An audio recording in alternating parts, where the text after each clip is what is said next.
What if I told you that love only lasts 7 years? I ran the numbers, I looked at different studies, and love can only last 7 years. Of course, I'm not a believer that is possible, but I want to make this video to help you understand how you can recover from a very long relationship. Because some people think that you can't be married for life, especially nowadays, because things have changed, because relationships, because the society has changed, and therefore you cannot love someone for more than 7 years or for more than 20 years. I'll explain everything. I'll explain why it's important for you to understand what I'm going to describe in this video and how it can help you if you want to get back with your ex. IGetMyExBack.com. Everyone deserves a second chance. So there's the hard truth about love. We can all experience a feeling of that love fades away. We've all experienced this, right? You've experienced it with your previous relationships. You probably experienced it with your current relationship. Or maybe at the moment you still feel pretty much in love with your ex or with your spouse, and you want to keep this momentum. You want to stay in love. The answer of this is in your brain, and I'll explain you what I mean by that. The Molecule of More is based on a book called The Molecule of More. I don't remember the name of the author. It's a great book that I recommend you to read. The Molecule of More is the dopamine. The dopamine is really the molecule that forces you to enjoy this excitement, the thrill when we're chasing something. The idea of the book is to explain that dopamine is really here to help us go beyond things, go the extra mile, reach outside of our own space. They use the image of you at your desk. There's everything you can touch, right? Dopamine will help you reach things that are above you, outside of your sort of comfort zone in a way. So what about 7 years into a relationship? How can you feel that excitement? How can you have this thrill, this novelty? Love becomes companionship. Love transitions from passion to companionship, and I'll explain you why it's important for you to know this. Attachment and love, there's a chemical difference, fundamental difference. When I said love, I said love in terms of passion. The one when we see in romantic movies very often, because it's more visual, right? That you see in Bridgerton, for example, on Netflix. It's driven by dopamine. When we pursue what we don't have, the chasing, the game, the seduction, it sort of creates that buzz to flirt, to meet new people, to have sex, because in a way, in our DNA, we are sort of, as any animals, we have a strong need to reproduce ourselves and to share our DNA into nature. And this is what dopamine is forcing us to act, to step outside of our cave and encounter people and go beyond the danger to meet people, to have this excitement. Attachment, companionship, is driven by the here and now molecules, and amongst them is oxytocin and vasopressin.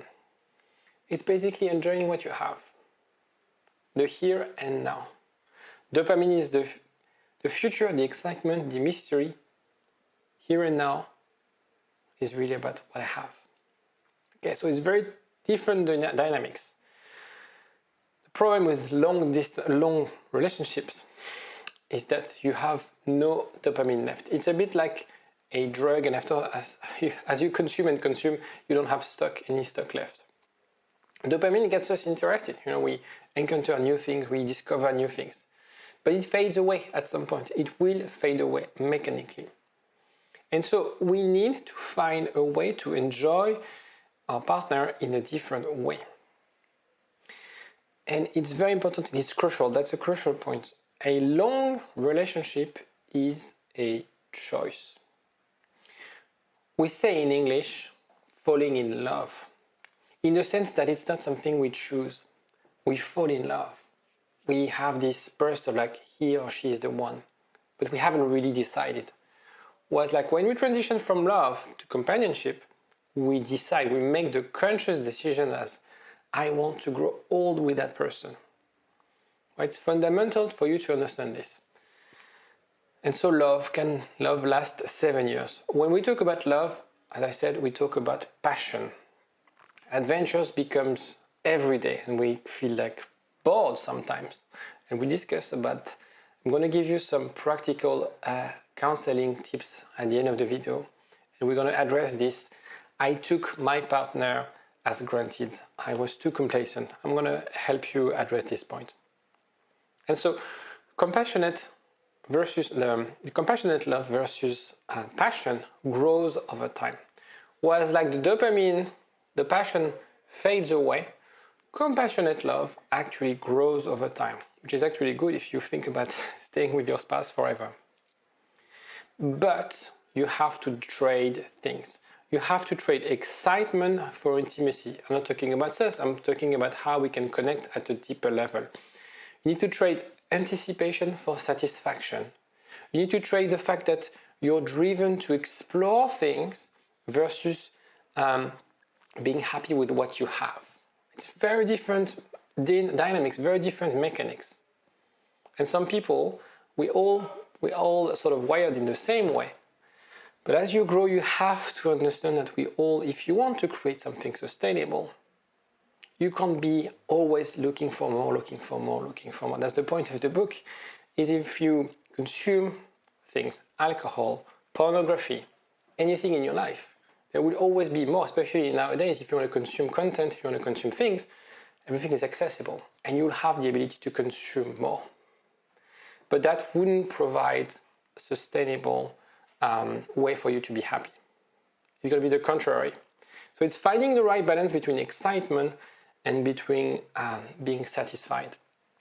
And I actually use the example of Mick Jagger, the singer of Rolling Stones, and the I can get no satisfaction is actually quite an interesting phrase for him because he has had thousands of partners. I don't remember the number, but it's like one woman every 2 weeks or something like that in his life because he couldn't get any satisfaction.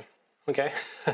So unless you're a rocker, it's going to be very hard, and I don't think he's really happy in a way. He has an exciting life, but whether he has a stable, fulfilling life, that's another story. We can open the debate another time. Let me know in the comment section if you've heard about this anecdote about Mick Jagger. I'll probably put something on this in the comment section. I find it fascinating. What about breakups? So are you on the same page with your ex?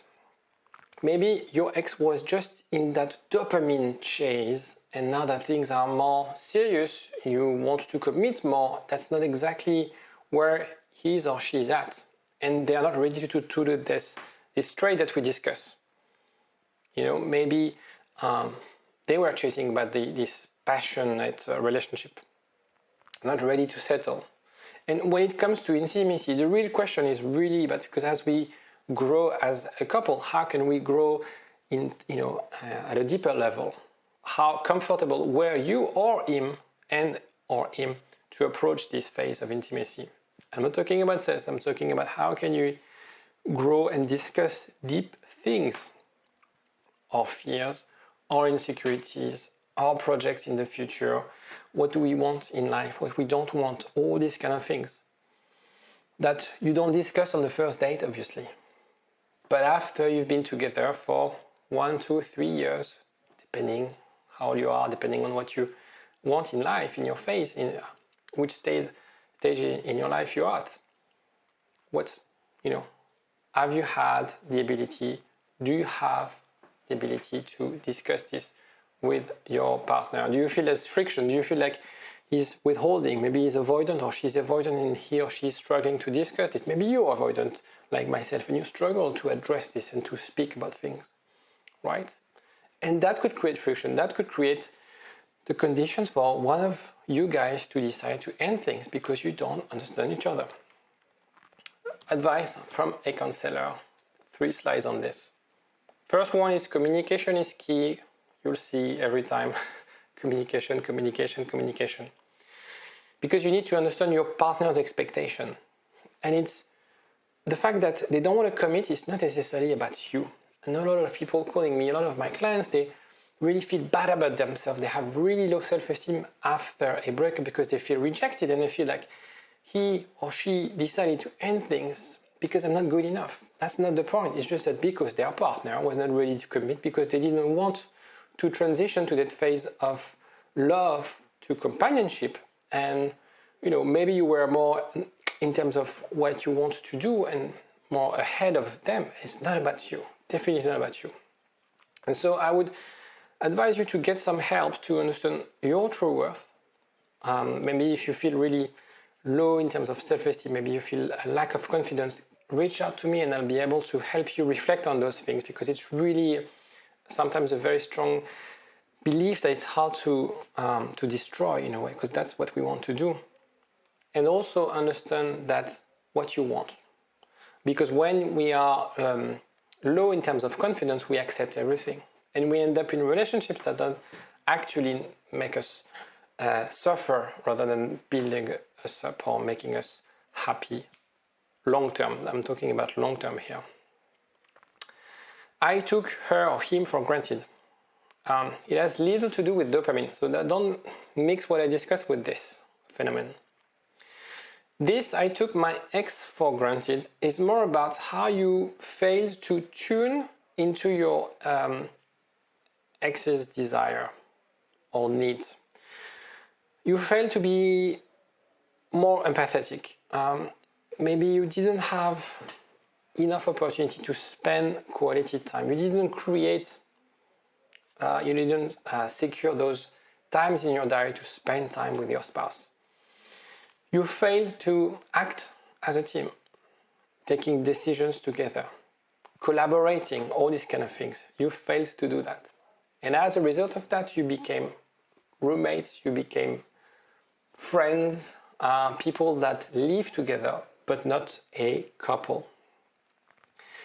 And a recovery can start with a phase that I call dopamine driven. And I'm going to explain it in the next slide. There's a typo. The recovery can start with a dopamine driven phase. What I mean by that is, of course, because we have this complacency phase where we think our partner doesn't understand, doesn't work on the marriage, doesn't work on the relationship. We think that's enough. We're looking for something else, and we'll be attracted by this passion, by this mystery, right? And that's why people end up very quickly in a rebound relationship. And those rebounds are dopamine driven. They're not built on something that is here and now molecules. It's more about the excitement, I'm going to explore new things, okay? And you can do that as well. If you want to get back with your ex, you have to nurture that sense of mystery, that surprise. Remember, they think they know you. They think they know you because they think they gave you enough opportunities to address things. So it's your job now to prove them wrong, surprising them. The idea is for you to make your ex fall back in love. And again, we're back to this passion. When they realize that, wow, I completely misread the situation. I thought it was gone. I thought we had tried everything and I was wrong.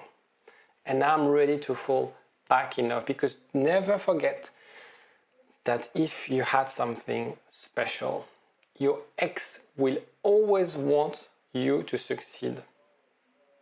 Always. So it's all about how you can maybe change the dynamic, rekindle the relationship with that dopamine-driven phase to start fresh. And from that, create a new, stable, where you share new things, where you have new routine, where you can listen to each other, when you can be more empathetic, when you can act as a team, whether it's working with a counselor like myself, a relationship counselor as a couple, whether it's you understanding the dynamic, it's key for you to go through that phase. If you have any question, you want to get in touch with me, there's a link to book discovery calls, it's totally free. And you can ask me as many questions as you want. Maybe you are starting this dopamine-driven phase and you want to get in touch and know what to do, what to say. Give me a call and I'll be more than happy to help you. Other than that, take care of yourself. Bye-bye. igetmyexback.com. Everyone deserves a second chance.